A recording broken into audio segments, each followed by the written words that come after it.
Astro Tarot reading. I'm shuffling the Neo Tarot by Jericho Mandiber. Thank you for your patience. Let's get to it. The first transit is on the 11th. That was yesterday. Jupiter goes direct at 14 degrees of Sagittarius in your sector. So Jupiter is still with you through December 2nd of this year. This is an expansion of your life path, your elevation, your ascension into the next 12-year cycle. There's a lot of luck with Jupiter in the first house, a kismet kind of fated energy, a wheel of fortune kind of energy. So you have a little bit of the Midas touch through December 2nd. Use it wisely. Additionally, on the 11th, Mercury entered Leo. This is a brother fire sign, sister fire sign. So this trines the planetary placements you have in Sagittarius. So there is a foreign travel placement when Mercury is in Leo.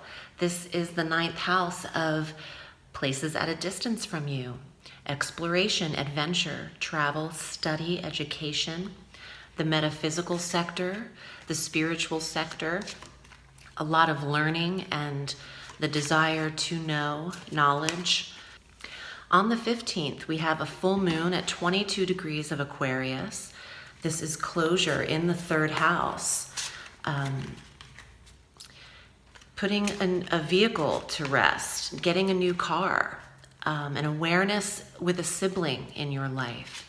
The full moon shines in the area where we need to see an illumination in our lives. And the 3rd house is our neighbor, our neighborhood, our siblings, and our connection in writing. If you're a writer, editor, or teacher, public speaking, something can be seen here in how you present yourself to others and how you communicate, because this is the house of communication.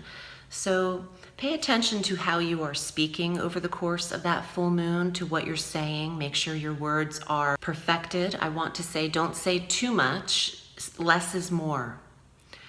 On the 18th, Mars enters Virgo, and this starts several planetary placements afterwards that follow in this same sector of Virgo.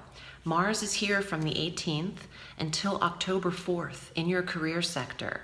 Stimulation in the promotional sector, the recognition sector, retirement, and the highest status, your title, the sector of name change and promotion.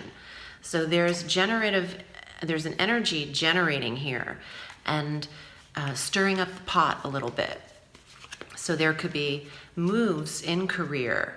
On the 21st, Venus is also here in this 10th house sector through September 14th. So the planets of the couples, Mars and Venus, in the sector of career, it seems like you've got everyone in the world to report to here, Sagittarius. Both men and women are kind of behind the curtain here, pulling the strings. I feel like Sag should report to themselves. You are naturally independent, and it's hard to control a fire sign too much. And if you're getting a lot of micromanagement happening in your career sector, that might be something that you speak about.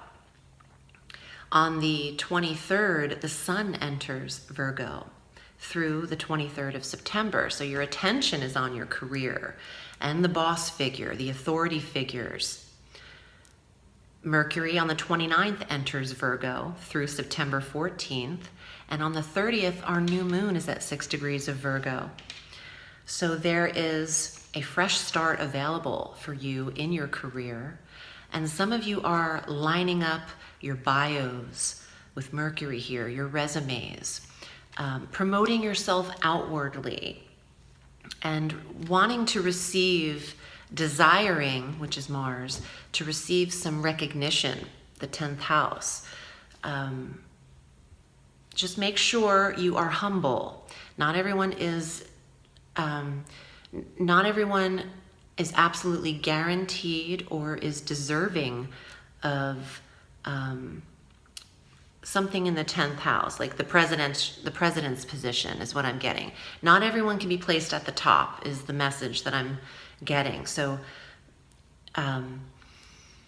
either create your own path here in career and be very independent about it, or if you're working with a group of people, expect leverage, but you might not be at the top. And don't be disappointed. I'm getting it's time to be glorified, but also humble. So I feel like that applies to some of you who are vying for promotion and the highest position in your company. All of this energy in Virgo will trine Saturn and Pluto in Capricorn, where there's some limitations still, and we don't get everything all at once. It seems like there's a time and a place for it all to happen perfectly. You will be at the top always in your own life, but if you're playing by someone else's rules, meaning if the body reports to someone else in the structure of your day, you play by their rules a little bit too. But in your own world, you're always at the pinnacle of your world. All of these placements rub up against some friction with Saturn and Pluto in Capricorn.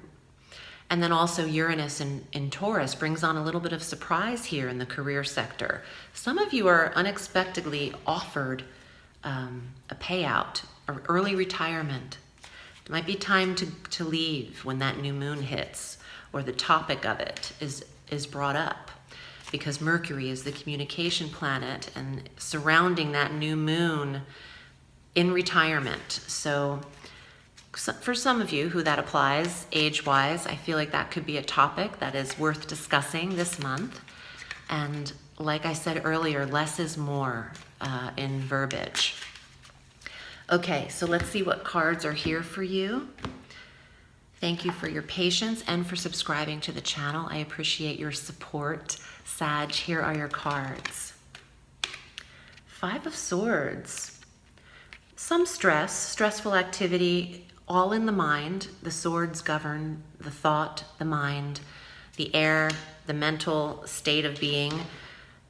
Some Sagittarians could feel a nervousness or some anxiety.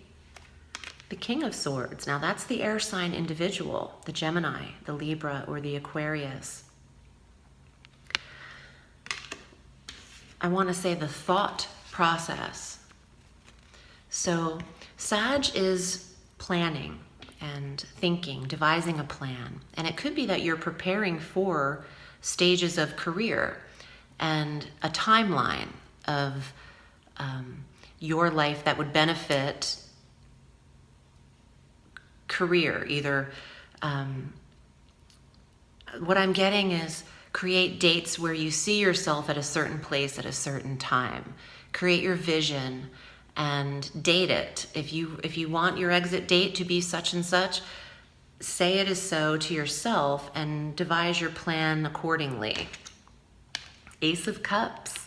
You'll get what you want. The chalice, the hand of God is holding over this chalice. Your cup runneth over. There is the acceptance of an offer or the acceptance of your resignation. Either way, congratulations. Let's see, what else is here? Page of Wands, there you are. There's a young Sagittarian for you. Look at that fierce outfit. That little salamander represents the fire too.